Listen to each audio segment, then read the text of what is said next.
Hi, everybody. I'm Sam Quincy. I'm from Minneapolis, Minnesota, and I came down here to Atlanta. I also did a little civil rights history tour myself there, so it's been a good time. So happy to be with y'all. And I do teach social studies. I kind of bounce back and forth doing seventh and eighth grade U.S. studies and global studies. So I do mixed grade classes most of the time, which is pretty fun. I also teach ethnic studies, where we have a ethnic studies requirement in the state of Minnesota, which is a cool new development. And Minneapolis has a graduation requirement. So I try to bring it to the middle schoolers. But anyway, here's my social studies, creating and analyzing thematic maps. So just love maps. Maps are, say pictures are worth 1,000 words. I mean, maps are worth like a million. Like just thinking about the book that you have to write to describe a map, right?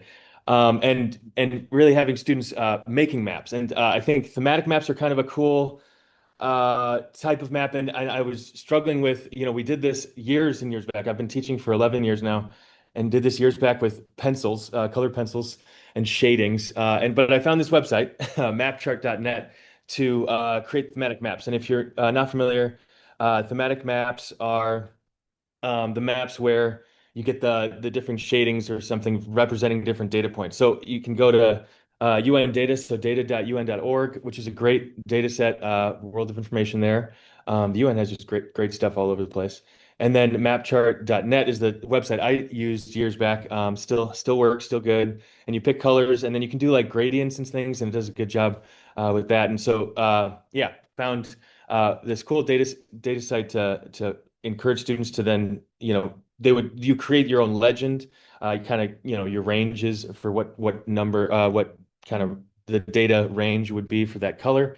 Uh, just a little example there. You can click, make the different colors there pretty easy. And even just that is cool to have students go through data and kind of just that practice of, just charting things and coloring maps with a little more intention. And then the cool part was the analyzing, the analysis part. They see themselves, they see their own map. We did like smoking rates, did like life expectancy, just all these like interesting data points. And we did the Americas. You can do any different regions of the world.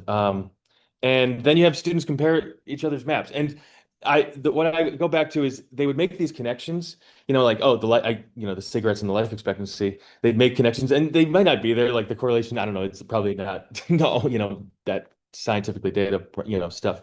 But it was cool to have them making connections like that. And it's just one of those times where you get kids up and moving and, looking at each other's work.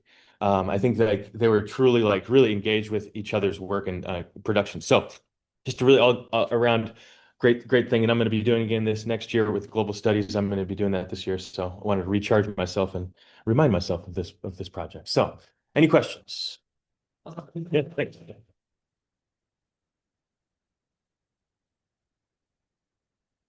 Yeah.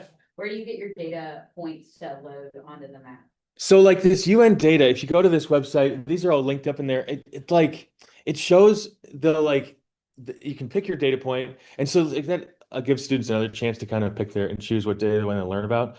And then it like gives a table with and it gives the specific data point, and I think it gives a range of years too, so you can kind of try to pick the most recent one or something. And then they kind of have to manually go through it, so they have to, that then you can print it out for them or something, but having two tabs open, they can kind of click through it and stuff. So they get it from there. Yeah. I'm just curious, Yeah. do you have a particularly interesting connection the students made sometimes, like a story about I mean, the life expectancy numbers were interesting, especially, we were looking at the Americas. And so they would, they had connections with different countries, different places they think they know. And then it would surprise you here and there. And learning about like Chile, they smoke a lot of cigarettes in Chile, just things like that. So learning interesting facts about the places, kind of, and, again, it's big data. So it's like, it's a big broad stroke, but it's still something. Cool. one more? Yeah. Just say as a math teacher, I love. Oh, yeah. Seventh grade, we have to do a lot of inference of data. Yes. I've been wanting to do things with our history teacher. Yes. And I can collaborate. You should. Try to get my kids doing this. Yeah. Yeah, you can run the tables and do graph stuff and all kinds of things, I bet. So it'd be great. Cool. Awesome. Cheers. Thanks, y'all.